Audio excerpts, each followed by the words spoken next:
Hello friends, હું જ્યોતિ ગજ્જર સુરતથી. આજે હું તમારી સાથે શિયાળા માટે ખૂબ જ પૌષ્ટિક ગુંદરવાળી સુખડી કેવી રીતે બનાવવી એની રેસીપી શેર કરીશ. ઘઉંનો લોટ વાપરીને બનાવેલી આ સુખડી ખાવામાં એકદમ સ્વાદિષ્ટ લાગે અને એટલી સોફ્ટ બને કે જાણે મોઢામાં મૂકતાની સાથે જ ઓગળી જાય. દાંત વગરના પણ આરામથી ખાઈ શકે. શિયાળાનું વસાણું કહી શકાય એવી આ ગુંદરવાળી સુખડી ઓછી મહેનતે ઓછા ટાઈમમાં બનાવી શકાય. તો ચાલો આજની આ મજેદાર રેસીપી શરૂ કરીએ. સુખડી બનાવવા માટે 2 કપ ભરીને વજનમાં 250 ગ્રામ રોટલી બનાવીએ એ ઘઉંનો ઝીણો લોટ લીધો. 1 કપ ભરીને વજનમાં 200 ગ્રામ મેલ્ટ કરેલું દેશી ઘી. 1 કપ ભરીને વજનમાં 250 ગ્રામ થોડો નરમ હોય એવો ડબ્બામાં મળે એ ગોળ લીધો. સાથે મેં અહીં થોડા ડ્રાયફ્રૂટ લીધા. એમાં 20 નંગ બદામ, 10 નંગ કાજુ, 2 અખરોટ અને 10 નંગ પિસ્તા. આ દરેક ડ્રાયફ્રૂટ ભેગા કરીને એનું ટોટલ વજન 60 એટલે કે 60 ગ્રામ છે. 2 ટેબલસ્પૂન ભરીને વજનમાં 25 ગ્રામ ગુંદ એટલે કે ગુંદર લીધો. સુખડીમાં ઉપરથી નાખવા માટે 1 ટીસ્પૂન ખસખસ અને 1 ટેબલસ્પૂન જેટલી બદામની કતરણ લીધી. 5 કપ જેટલું દૂધ લીધું, જે રૂમ ટેમ્પરેચર પર હોય એવું જ લેવાનું. સુખડીમાં નાખવા માટે સૂંઠ લીધી. એમાં 1/2 ટીસ્પૂન જેટલા અધકચરા વાટેલા એલચીના દાણા ઉમેરું છું. હવે આગળના સ્ટેપમાં એક પેન લઈને સ્ટવ ઉપર ગરમ કરવા મૂકી ત્યાં ગેસ ફ્લેમ લો ટુ મીડિયમની વચ્ચે રાખીને એમાં મેલ્ટ કરેલું દેશી ઘી લઉં છું.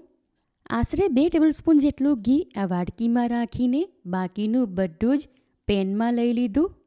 ઘી ગરમ થાય ત્યાર પછી એમાં ડ્રાયફ્રૂટ ઉમેરું છું. હવે પેનમાં કન્ટિન્યુ ટવેટો ફેરવતા રહીએ.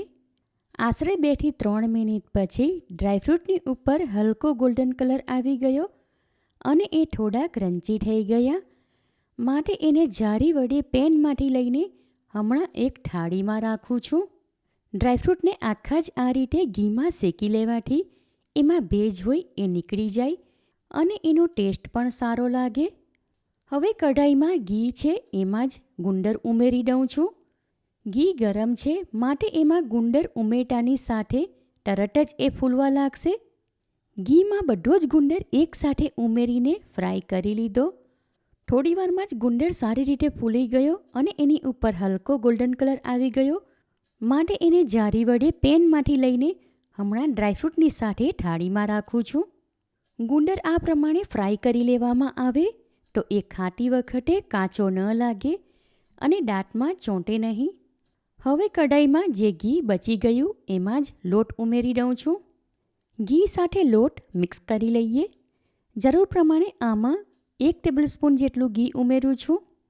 હવે આમાં ઘી ઉમેરવાની જરૂર નથી, કારણ કે જેમ જેમ આ લોટ શેકાશે તેમ તેમ એમાંથી ઘી છૂટું પડશે. માટે ગેસ ફ્લેમ બિલકુલ લો તરફ રાખીને આ લોટ શેકીએ એટલે ધીમી આંચ પર લોટ સારી રીતે શેકાય અને એ એક સાઈડથી દાજી ન જાય.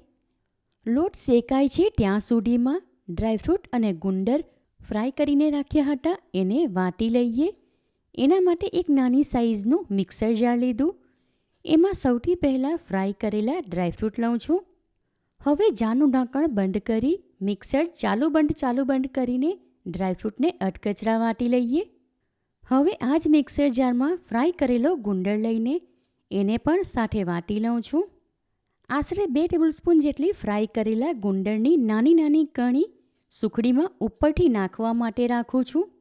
ડ્રાયફ્રૂટ અને ગુંદરને આ પ્રમાણે ઘઉંના ફાડાની જેમ કરકરા વાટી લીધા. હમણાં એને સાઈડમાં રાખું છું. બીજી તરફ લોટ શેકાય છે એમાં પણ ટવેટો ફેરવતા રહેવું અને આ ફ્રાય કરેલો બાકીનો ગુંદર થાળીમાંથી એક નાની સાઈઝની વાડકીમાં ટ્રાન્સફર કરી લઉં છું. એટલે આ થાળી ઘીવાળી છે એમાં જ સુખડી સેટ કરી શકાય. થાળીમાં હાથ ફેરવીને ઘી એમાં સરખી રીતે ફેલાવી દઉં છું. હવે લોટ શેકાય છે ત્યાં જ ફરી આવી જઈએ. હજુ આ લોટ શેકાયો નથી માટે આવો કણીદાર દેખાય છે. જેમ જેમ આ લોટ શેકાશે તેમ તેમ એમાંની બધી જ કણી ભાંગી જશે. ધીમી આંચ પર આશરે 20 મિનિટ પછી આ લોટ સારી રીતે શેકાઈ ગયો. તમે જોઈ શકો છો લોટ શેકાઈ ગયો એટલે એમાં જે કણી હતી એ બધી જ ભાંગી ગઈ. લોટ શેકાઈને બિલકુલ સ્મૂથ થઈ ગયો, હલકો પડી ગયો અને એનો કલર પણ પહેલાં કરતાં બદલાઈ ગયો. માટે આ ટાઈમ પર મિક્સર જારમાં ડ્રાયફ્રૂટ અને ગુંદર વાટીને રાખ્યા હતા એ મિશ્રણ આમાં ઉમેરી દઉં છું. મિક્સર જારમાંનું બધું જ મિશ્રણ આમાં લઈ લીધું. તો હવે એને લોટ સાથે સારી રીતે મિક્સ કરી લઉં છું. સાથે આમાં સૂંઠ પાવડર અને વાટેલા એલચીના દાણા પણ ઉમેરી દઉં છું એટલે બધું સારી રીતે મિક્સ થઈ જાય.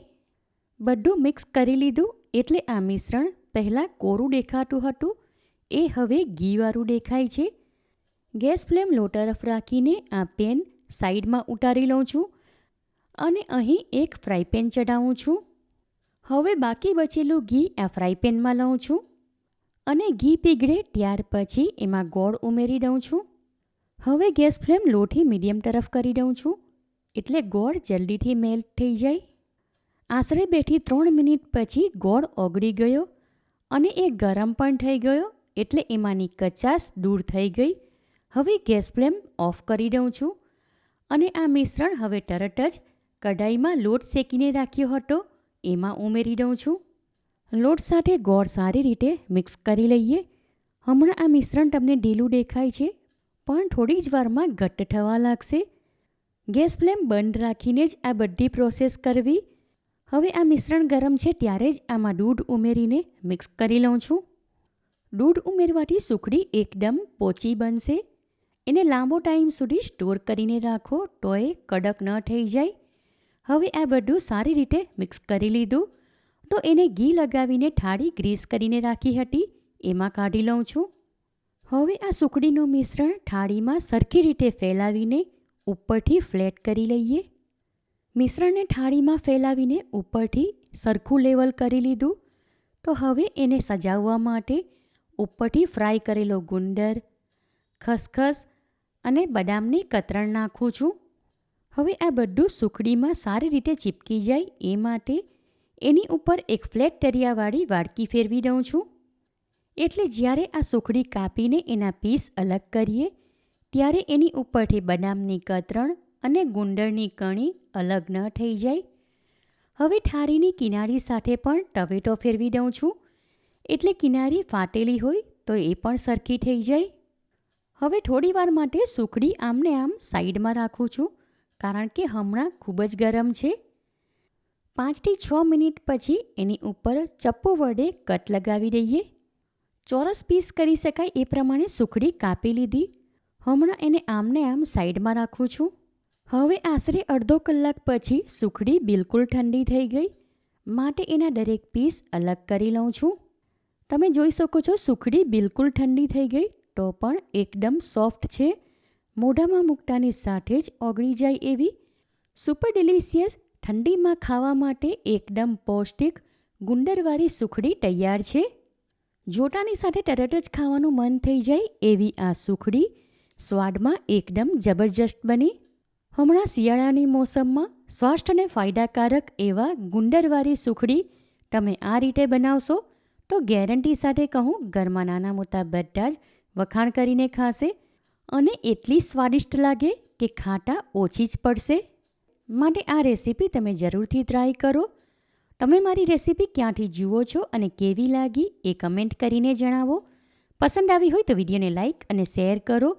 ચેનલ પર નવા હો તો સબસ્ક્રાઈબ કરીને બાજુમાં આપેલા બેલ આઇકન પર ક્લિક કરો એટલે આવનાર દરેક નવી રેસીપીઓની જાણકારી તમને મળતી રહે.